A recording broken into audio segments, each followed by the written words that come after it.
Hello and welcome.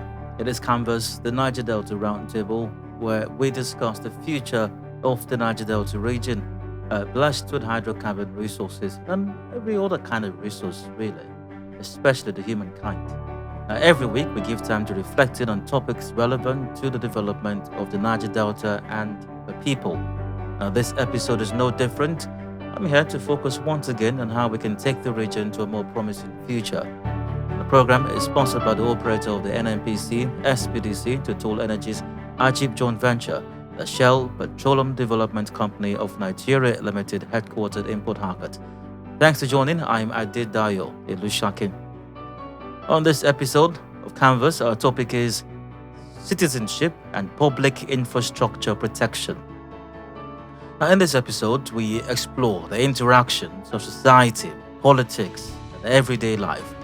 Public infrastructure, such as roads, bridges, water supply, and sanitation systems, is essential for the functioning of any society. It not only facilitates our daily activities, but also plays a crucial role in shaping our identities and practices as citizens. But how exactly does the protection of this infrastructure influence our sense of citizenship, and why is it so important? Today's episode will explore the concept of infrastructural citizenship, which highlights the relationship between citizens and the state through the lens of public infrastructure protection. We'll discuss how safeguarding infrastructure affects our rights, responsibilities, and perception of citizenship. So, whether you're a policymaker, or community advocate, or simply someone interested in the ways our built environment shapes our lives, join us as we uncover the vital connections between citizenship and public infrastructure protection. Again, the topic is citizenship and public infrastructure protection. And my guest is Professor Kenneth Nweke. Professor Kenneth Nweke is a professor of politics and governance at the Ignatius Ajuru University of Education, Rubulumeni in Port Harcourt. He served as a commissioner in the River State Independent Electoral Commission, Port Harcourt. He is currently on leave of absence as the head university relations for the Shell Petroleum Development Company of Nigeria Limited. Professor Nweke, hello, welcome to Canvas and Niger-Delta Roundtable. Thank you, Dio. It's always great to have you here. I've had the pleasure of interviewing you, having discussions with you on on a range of matters, but you always come off as being very passionate as far as matters of social, economic, public discourse is concerned. Uh, why is that so, if I might add? I'm not sure. I've never asked you this before, but why is that so? Yeah, of course, I don't see anything about life, other than um, one, deploying energies towards something that will bring greatest happiness to the greatest number of people, around you. And so, what gives me happiness?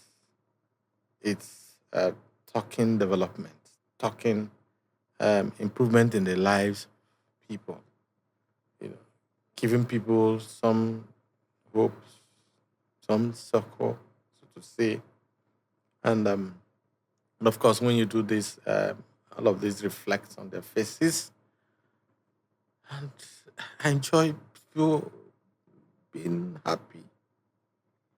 And so happiness is about doing the right things, um, government, individuals, everybody doing what they ought to do to ensure that the society keeps running.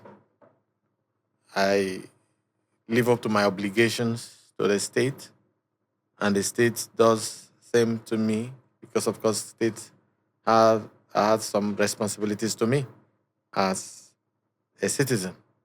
And so, of course, being a responsive and responsible citizen demands that go into things that should be able to emancipate, liberate the minds of our people towards getting things right. So, it gives me a lot of joy doing so. Having developmental conversations or discussions on development, well, I think it's a good thing. I mean, the very word development itself connotes positivity. However, can we truly have a developed state? Is it even feasible? And I'm not talking about the Niger Delta community or the Nigerian state. I mean, even globally, universally.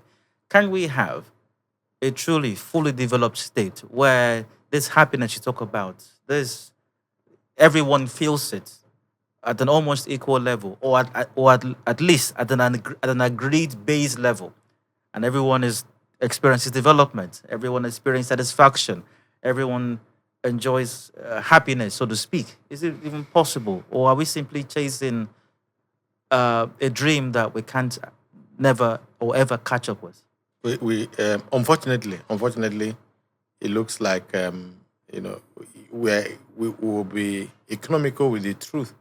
If we say, oh, we are catching up, well, we're not going to catch up, as I see. Not even this generation that I live, that I find myself in. We're not going to catch up with the trend of things as we see.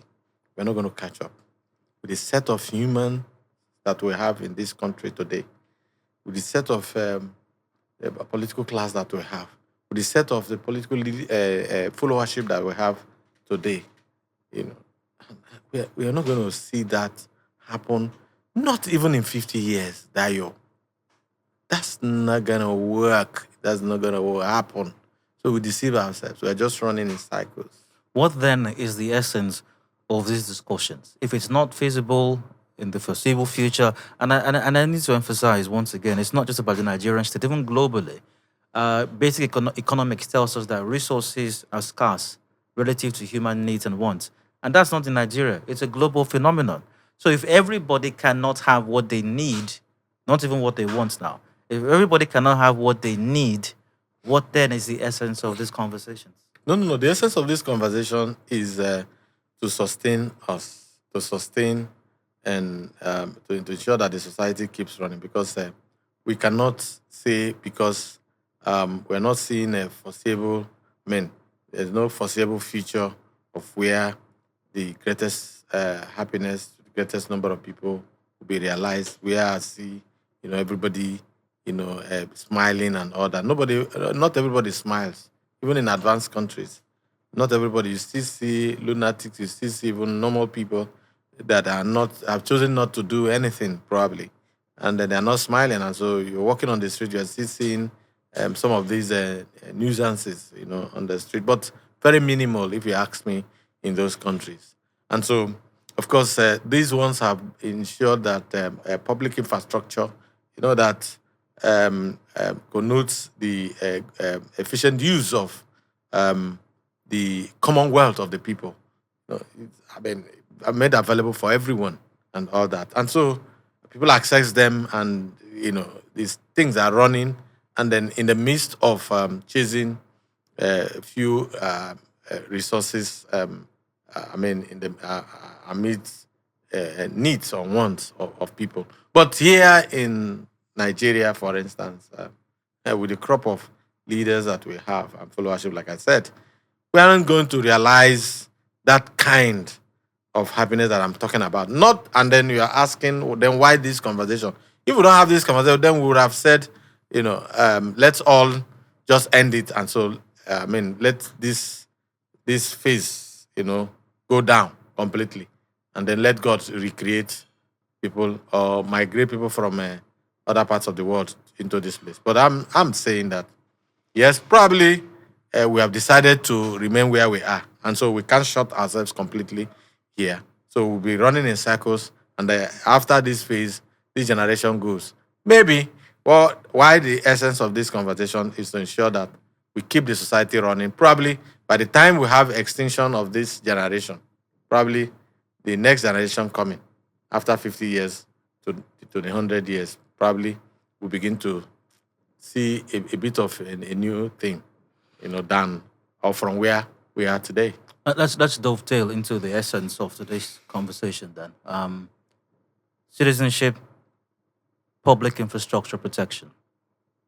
Let's start with what constitutes public infrastructure.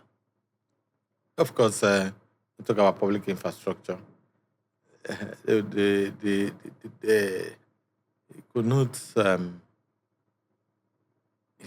and denotes, on one hand and the other hand, a number of call them amenities, um, physical and sometimes not physical, um,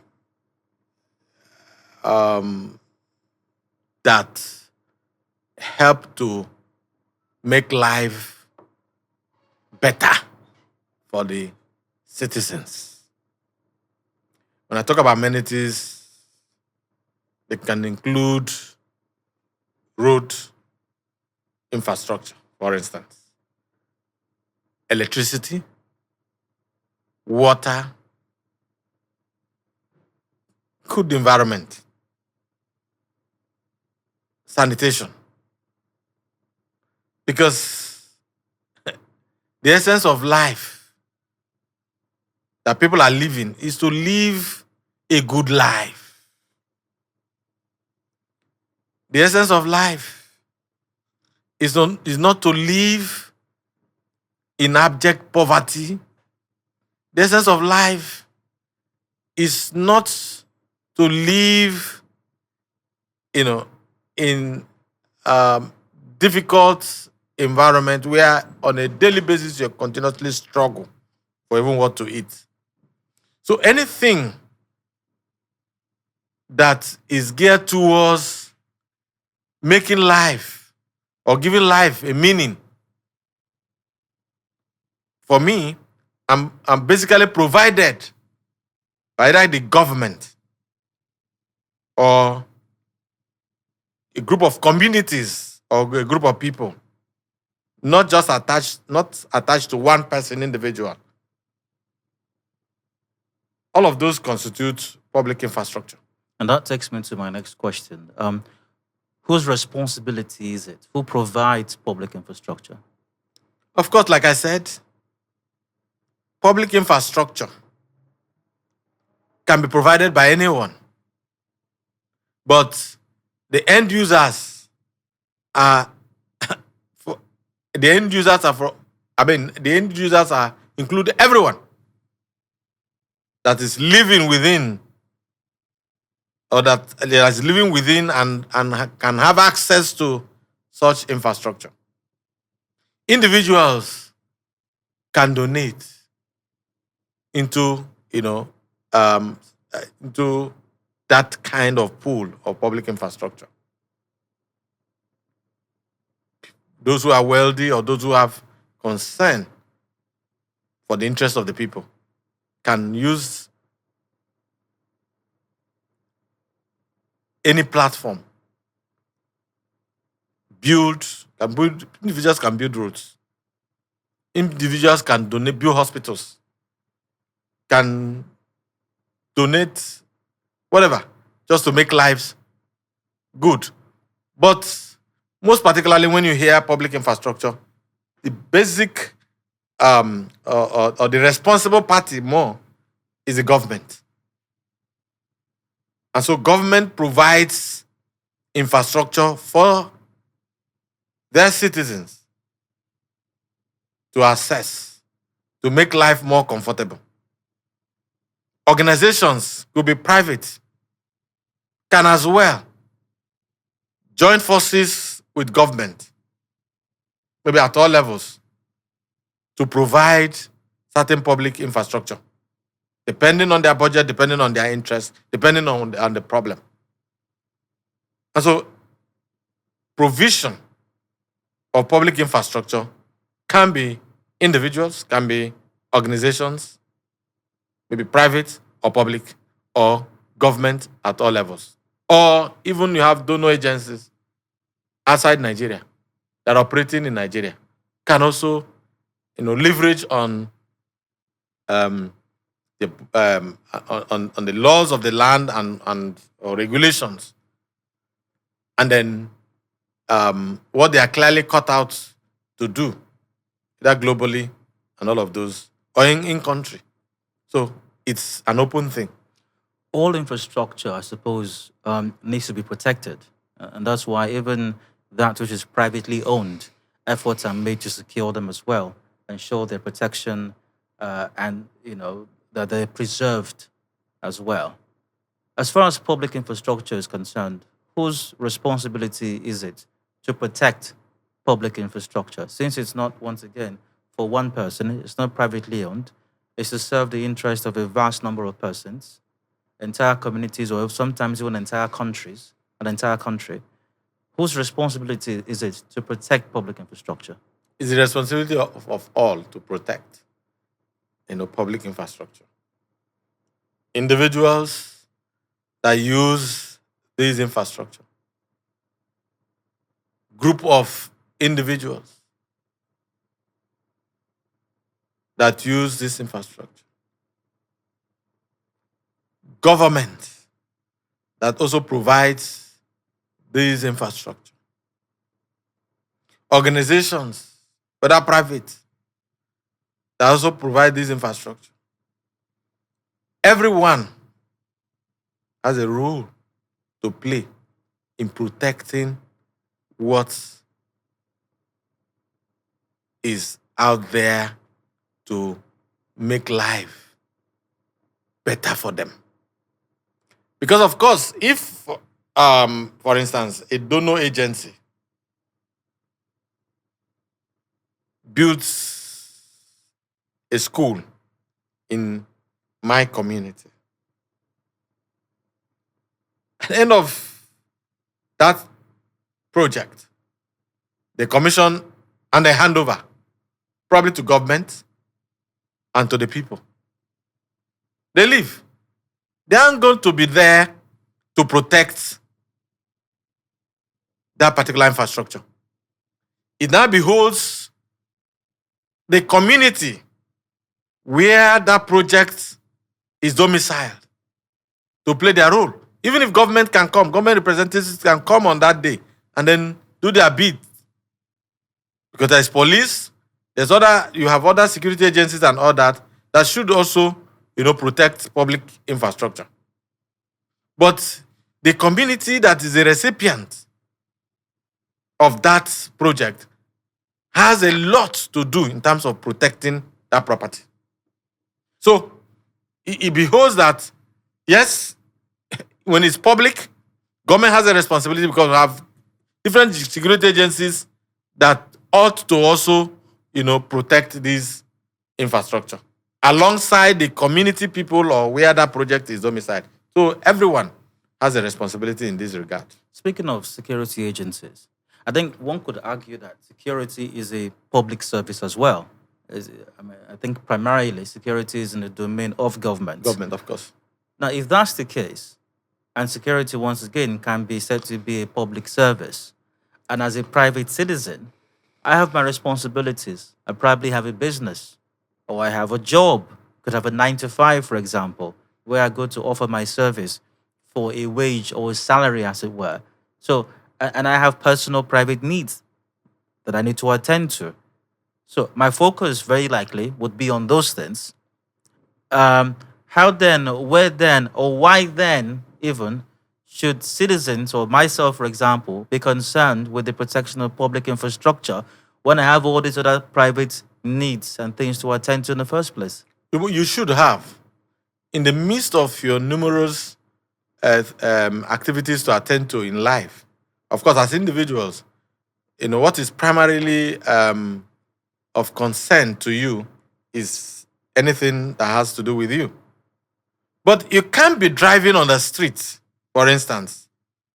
The other day I was driving out from my street and I saw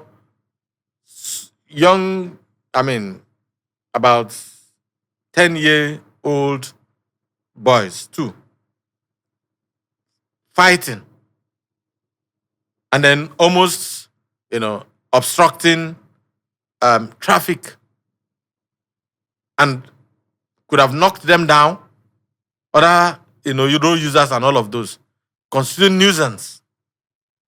I had to park.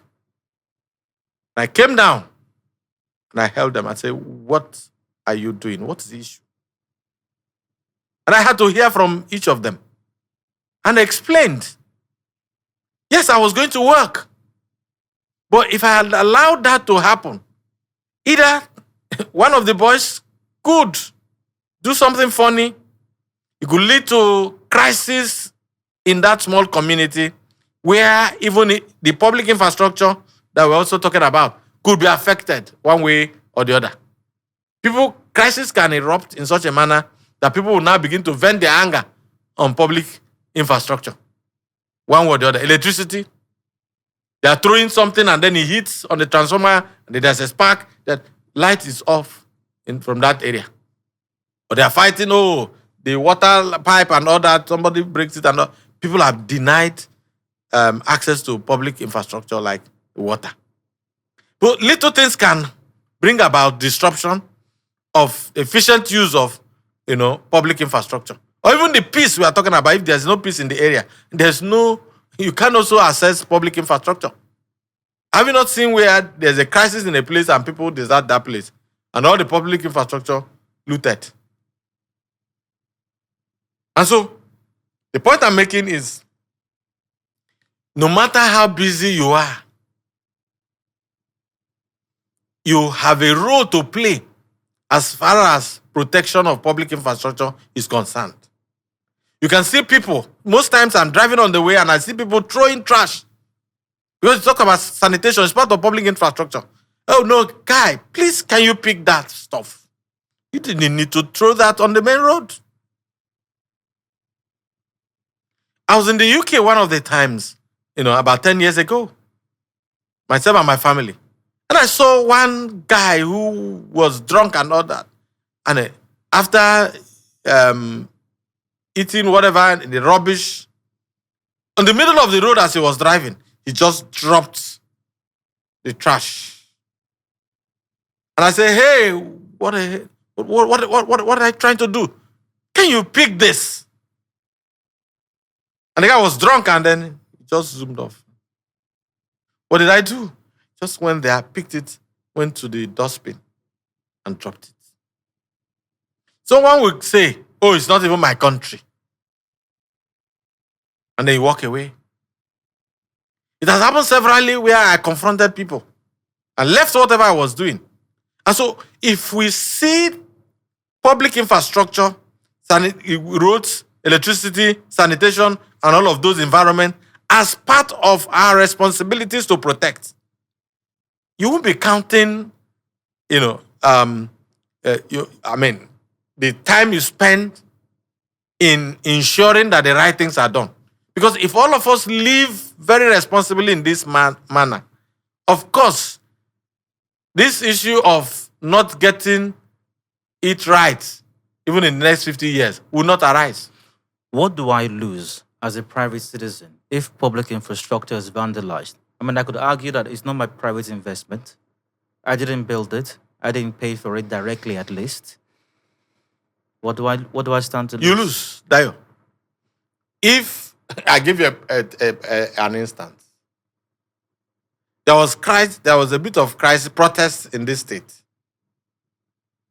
and then it was reported that some people took their anger to some local government headquarters and vandalized, put those the public buildings on fire. So who you think you didn't lose? Because immediately after that incident, some of those councils started rebuilding those structures. So monies that would have been used for other things now being used to rebuild that particular structure. So you have a responsibility to ensure that public infrastructure is protected, because you have a lot to lose. Because when you even want to say public, it means that everybody is at the call and beck and call of everybody. it is for our own use. And so when you watch this infrastructure destroyed without acting promptly, either to prevent or to report promptly to security agencies to take care, then invariably you are undoing yourself and undoing the unborn children that we have. What challenges could communities face? So, upon realizing that I have a responsibility, or collectively we have a responsibility to protect public infrastructure, are there challenges that could militate against that?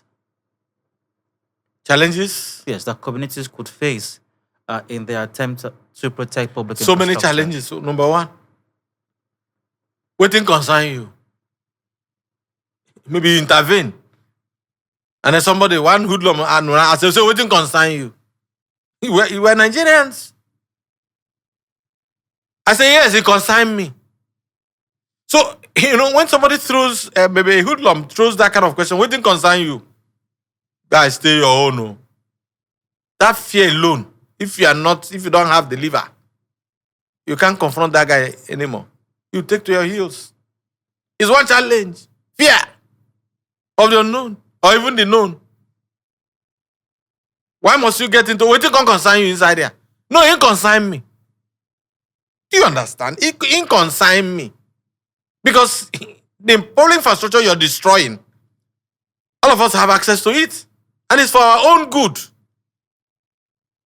And so it's one major challenge that we have. People are not, they don't have the capacity, or even when they do have the capacity, they are not willing to,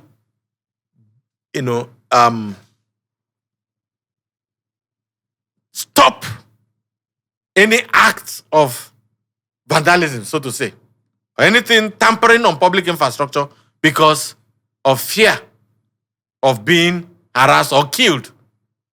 Sometimes you do that, and then those chase you to your house at night and kill you. A lot of people may have died in this process. Being able to challenge people who are not able to protect these properties, or in a bid to protecting the properties, they end up being killed.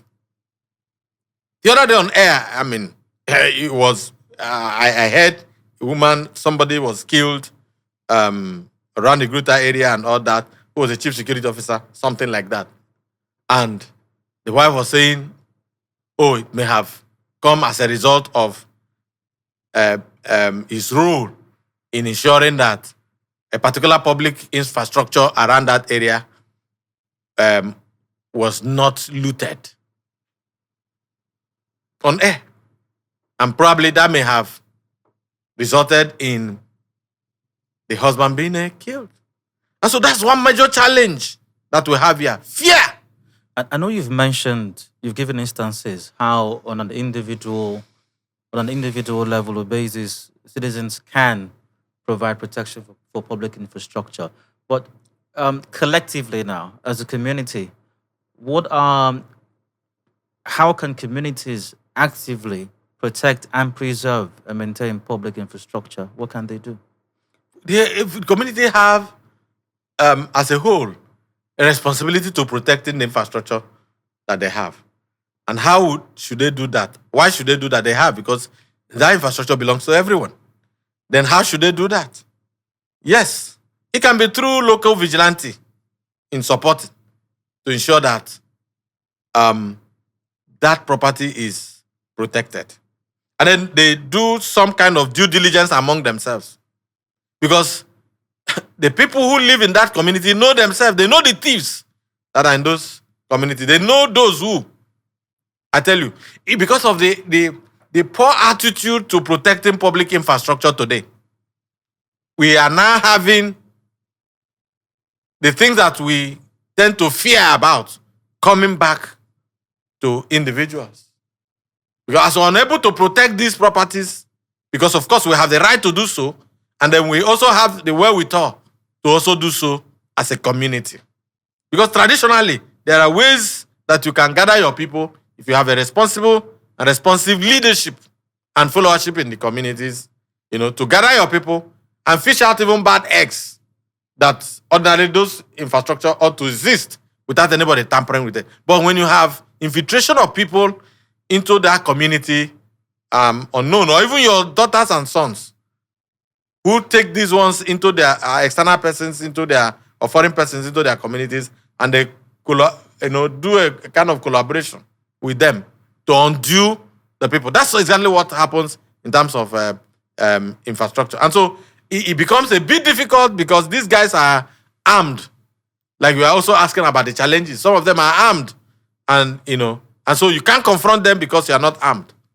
But communities have a way of handling some of these things if they have responsive and responsible leadership and followership in ensuring that you have local vigilantes and you have your own traditional ways of also finding out who stole this thing.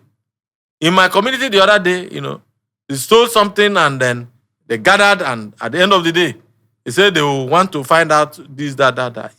Communities have their very local ways and means of finding out who did that, and then have a way also of reprimanding such persons. These things are visible when you have responsible and responsive, leadership and followership, in communities.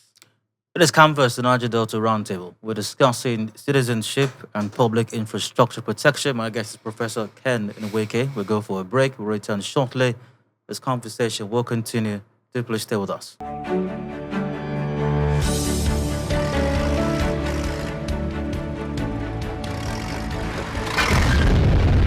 Our yellow and black markers indicate pipeline and flow line right-of-way boundaries. Your activity could impact on the buried high-pressure hydrocarbon pipelines and flow lines, leading to possible leaks and explosion. Please keep off.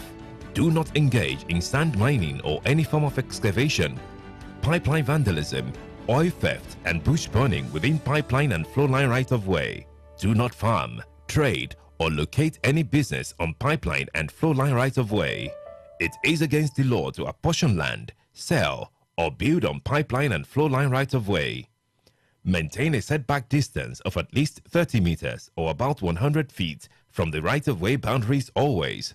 We care for your safety and that of the environment. This message is brought to you by the Shell Petroleum Development Company of Nigeria Limited, SPDC, operator of the Nigerian National Petroleum Company, NNPC Limited, Total Energies, and Ajib Joint Venture. Welcome back. It is Canvas and Niger-Delta Roundtable, brought to you by SPDC. I'm Dio. Conversation continues. Thanks for staying with us. And we're discussing citizenship and public infrastructure protection. My guest is Professor Kenneth Nweke. Prof, welcome again. Thank you.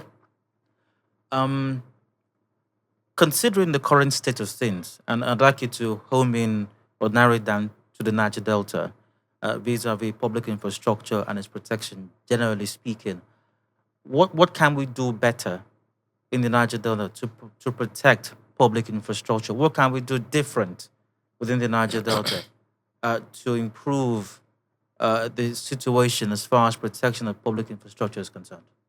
We have a lot to do in the Niger-Delta, even when you talk about the public infrastructure. Yeah, maybe things that should be able to alleviate the sufferings of the people, but they are also things that can generate funds and all that. If you talk about pipelines, for instance, they're also part of public infrastructure. Of course, even if they are not those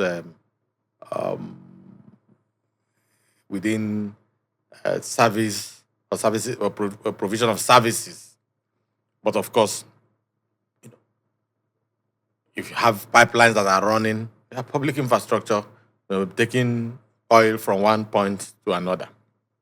And of course, at the end of the day, it brings about income, national income, that should be able to also help in building roads, all of those amenities that we're talking about. So they're also part of public infrastructure. And so what should we be doing even in the Niger Delta? Critical to us. The oil theft that we have, it's also a very big blow, major threat to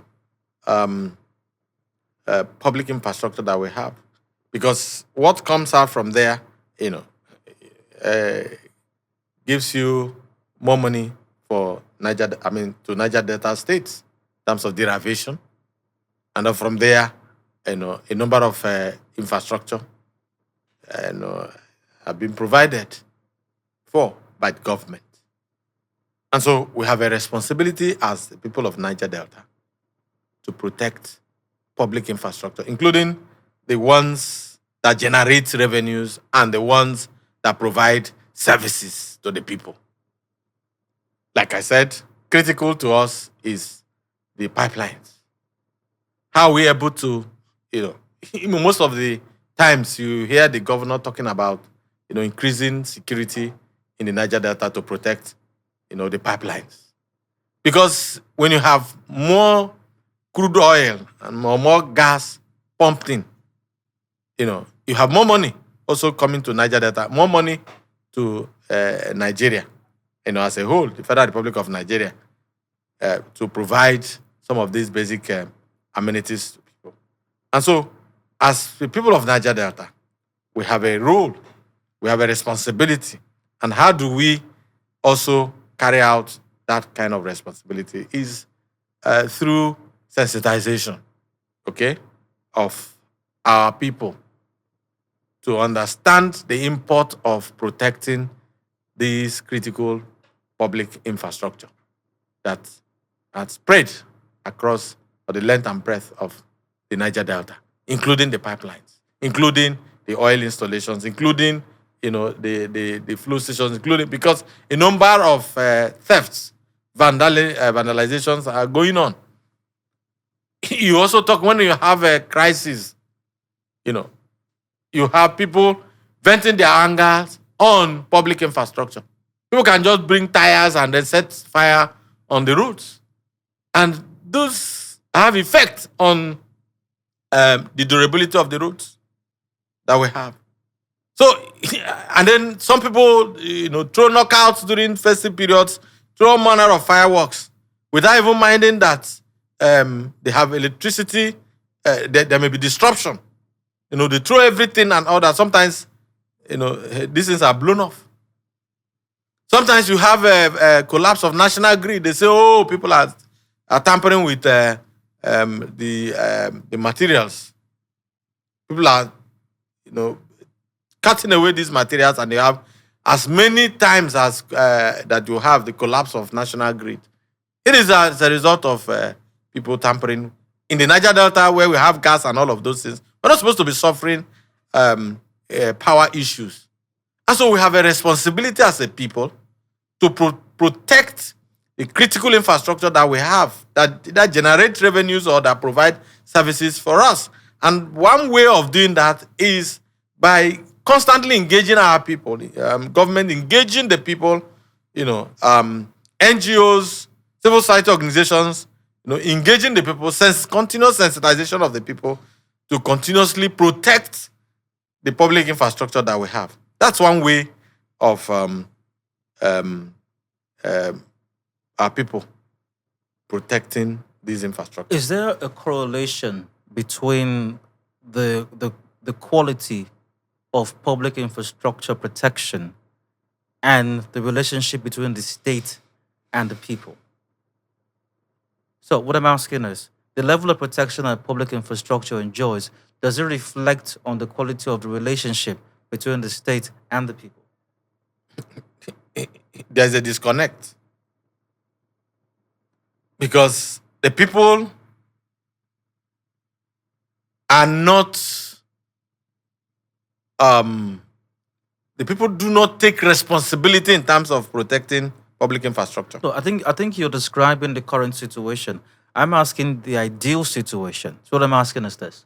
Of course, there should be a relationship. There should be a correlation between the quality of protection of public infrastructure and the state, and even the responsibilities of the state to the citizens, or the citizens to the state.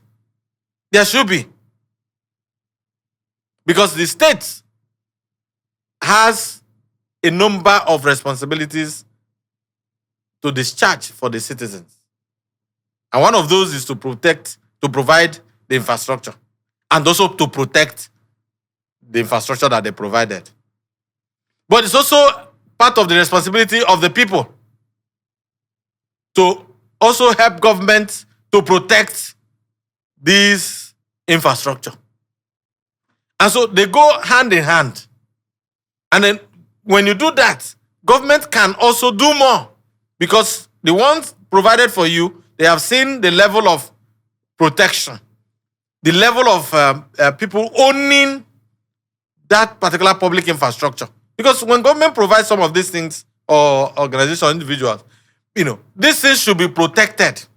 Because when you see people vandalizing, you should be able to report to the police. And you should also have a responsible, responsible security agencies that should, respond to timely calls that people are vandalizing this, and then you come on time to, arrest the situation or arrest offenders. But we don't have even a responsible security, agents in the country. We don't have responsible security agencies in the country that, live up to their expectations. And so that disconnect even between the public and the security agencies in ensuring that the critical infrastructure, public infrastructure, are being protected. And then that will also dovetail into, that significant relationship between what the state does, or the relationship between the state and the citizens in terms of quality of protection of this infrastructure. And that's why we have this disconnect. So, still on the relationship matter and what you've described as a disconnect. If we have public infrastructure being vandalized, and that appears to be the norm, that suggests that there is a disconnect, to borrow your expression again, in the relationship between the state and the citizens and the public. Now, when that disconnect exists, who is responsible, or what is responsible for that disconnect, and whose responsibility is it to reconnect, to build that relationship? Both the people and the government are all responsible for that disconnect. And when you say both the government, we're talking about the state. Because the state includes all the agencies, including the security apparatuses, who no longer take responsibility. When they do, no be their thing. Make I go die. And so both those who are saddled or should be saddled with the responsibility of helping the people to protect this critical infrastructure have become so unuseful to the work that, or the responsibilities that, or the statutory responsibilities to the people. And so ordinarily, both the people, the government, or the state, as it were, are all responsible for this disconnect. Because when you have leadership enthroned that did not emanate completely from the wishes and aspirations of the people, or through the instrumentality of the sanctity and transparency of the ballot box, and then you have a group of people who became political leaders overnight by hook or crook, of course, there will be a disconnect between them and the people. Because some of these ones force themselves into power by way of rigging themselves into the office. But where there is a proper democracy, where people's wishes and aspirations were expressed through the sanctity and transparency of the ballot box, of course, that will reflect in the kind of leadership that they would have. And that kind of leadership, one, the essence will be to protect lives and property. The essence will be to provide the citizens with the basic necessities of life. But of course, when they rig themselves into offices, of course, they are only bothering themselves with protecting their lives and then giving their lives a meaning other than the people that they were assumed to have been elected to oversee. And so, with this, there's a widening gap between the state and the people. And then, effect of all of this, are on critical public infrastructure.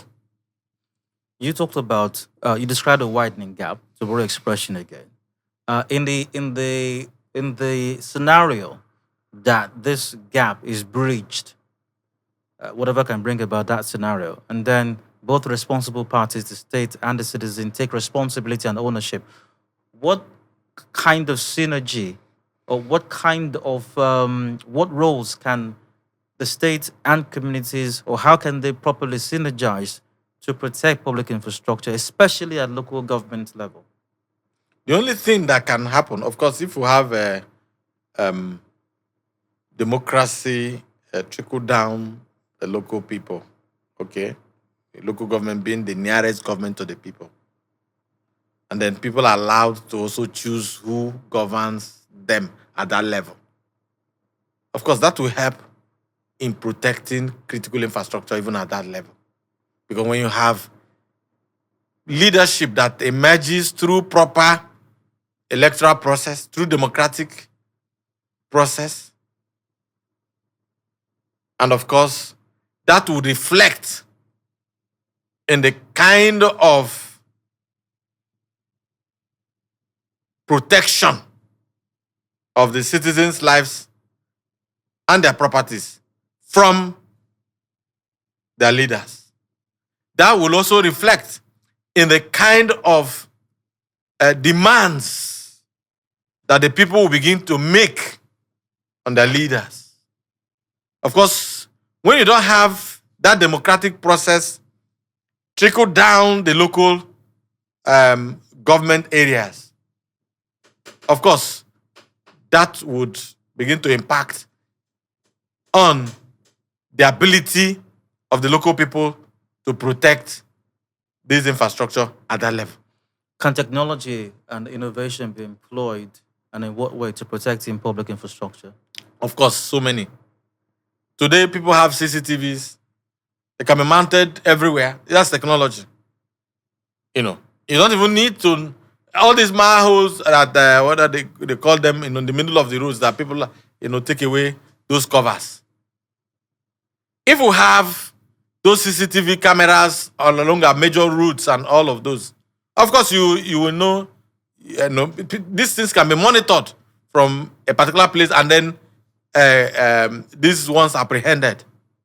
Technology is there, but our problem is, because we have set of political leaders who, force themselves into offices without the proper democratic process. And so they choose to do what they want to do and choose not to do what they want. And at the end of the day, if they do the right things in also looking at certain technologies in improving the security of lives and properties of the citizens, some of these issues in protecting public infrastructure will be a thing of the past. You talked about sensitization earlier on as part of what we need to do, keep enlightening our people. Now, for citizens or groups of persons who want to engage in sensitization and advocacy in their communities to enhance protection of public infrastructure, what advice do you have for them? I have big advice. For instance, what we are doing today is part of sensitizing the people. It's part of reminding the people that everyone has a responsibility in protecting public infrastructure. And so, in terms of advocacy, it's for everybody. Everybody should be part of the advocacy to ensure that this sensitization goes on. Because again, critical to us here, when we have crisis or when we have protests, the idea of venting angers on critical for public infrastructure to get at government is something that has become so obscure. It's no longer in vogue. It's no longer trendy, because that's not the way to demonstrate your anger.